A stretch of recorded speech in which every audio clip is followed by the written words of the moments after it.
Imagine that this folder is a dimensional plane. Now, assuming that it is no height and no depth, what would this mean? It would mean that it's a one-dimensional world.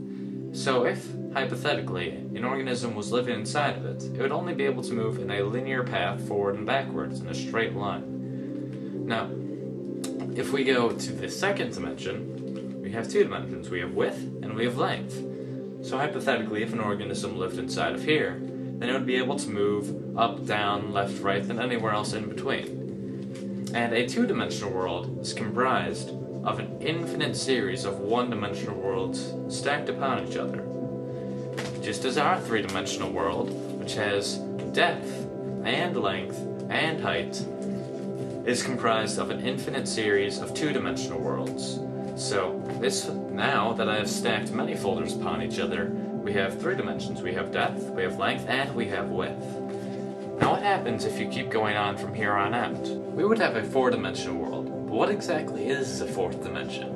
In order to understand this, we need to understand how dimensions are perceived. We live in the three-dimensional world, but despite that, we actually view things to be two-dimensionally. Take a perfect sphere, for example. If you're looking at a sphere, it looks just like a regular two-dimensional circle. The only way that you can tell it's an actual sphere instead of a circle is because of the hues of light on it. So just like in a two-dimensional world, if a organism in the two-dimensional world was looking upon a circle, the light would make it appear to be lighter at one end and darker in the middle. Also, if an object is moving closer and farther away from you, you don't actually perceive that it's getting closer and farther away.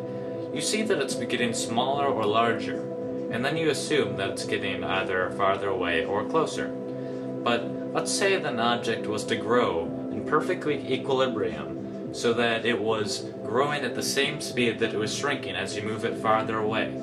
Then you would not be able to tell, without any lights or if there were details on the object, that it's moving or growing at all.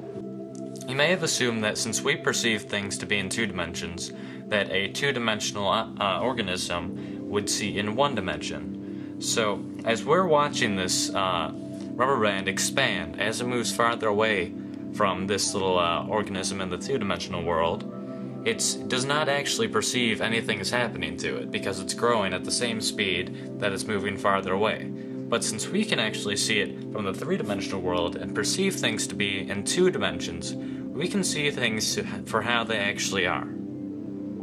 The reason that the two-dimensional organism doesn't see things the way they really are is because the two-dimensional organism sees things in one dimension, just how we, three-dimensional creatures, see things in two dimensions. So in a way, we don't really see our world the way it truly is. A four-dimensional creature, however, seeing our three-dimensional world in three dimensions, would be able to see through things, would be able to see absolutely everything, just as we could see if there was several organisms spread along a 2D environment on your floor. You would be able to see inside houses, you would be able to see inside of people. So if a two-dimensional world, a flat surface, is just made of an infinite amount of lines, then the 3D world is just made out of an infinite amount of planes.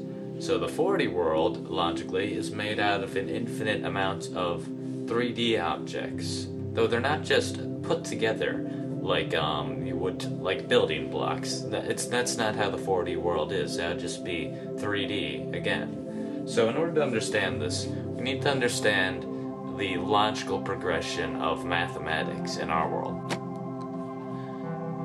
Imagine that this connects piece represents the first dimension. It's simply a straight line, which is basically what the first dimension looks like. And if you add three more of these straight lines and connect them so that adjacent sides are perpendicular and opposite sides are parallel, then you have the basic shape of the second dimension. You have a square. Now if you keep going from here and you add it so that there's a total of 4 squares, and all adjacent sides are perpendicular, and all opposite sides are parallel, then you end up with, obviously, a cube. So, if you tried to keep going from here, and you would have a 4-dimensional basic shape, you would have what's called a tesseract. Now, I cannot show you a tesseract, but you need to understand that it's basically 4 cubes that are within each other that have all adjacent sides perpendicular and all opposite sides parallel. Yet there are 4 lines connecting to each vertex. So a tesseract would look somewhat like this picture. Now that's not exactly what it looks like, because this is a 2-dimensional depiction, and obviously not all of the lines are straight. So I cannot show you what a tesseract actually looks like, because we cannot perceive things in the 3rd dimension. You cannot even imagine what a tesseract looks like. You cannot in your mind picture the 4th dimension or a 4th dimensional shape. And you can keep going on from the 4th dimension even. You can go to the 5th dimension, the 6th dimension, the 71st dimension. It doesn't matter. Theoretically, there are an infinite amount of spatial dimensions. A common misconception of the 4th dimension is that the 4th dimension is time. Now, while some argue that by going forward and backwards in time, if you move forward the same distance and backwards the same, then you would end up in the same place you started, just like in the 4th dimension. And while that may seem logical, if you think about it, it really doesn't make sense. If you imply that the 4th dimension is actually time, well, first of all, time is not spatial. There's a difference between space and time, quite obviously.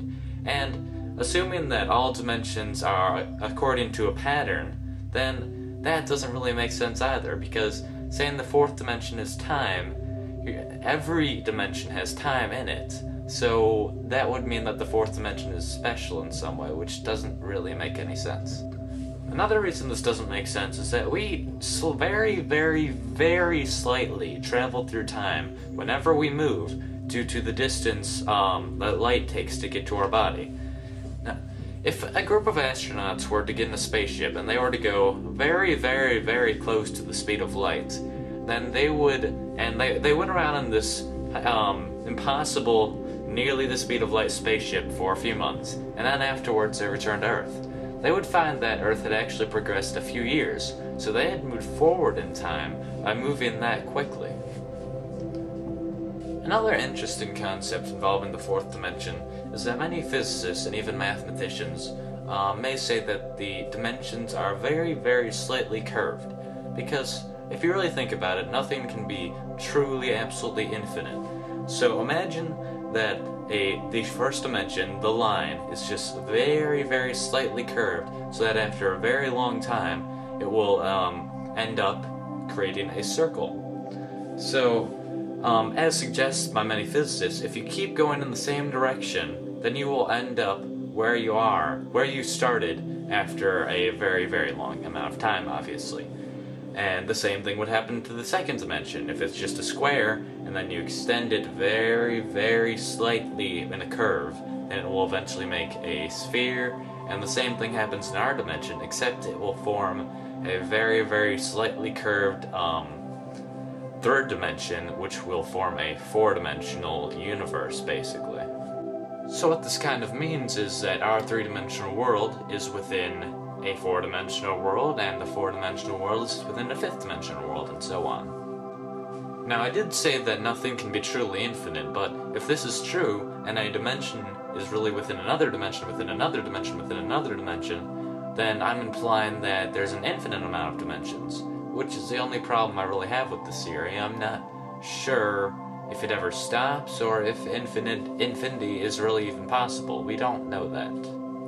Thanks for watching my video, and I hope this gave you a better idea of what the 4th dimension is.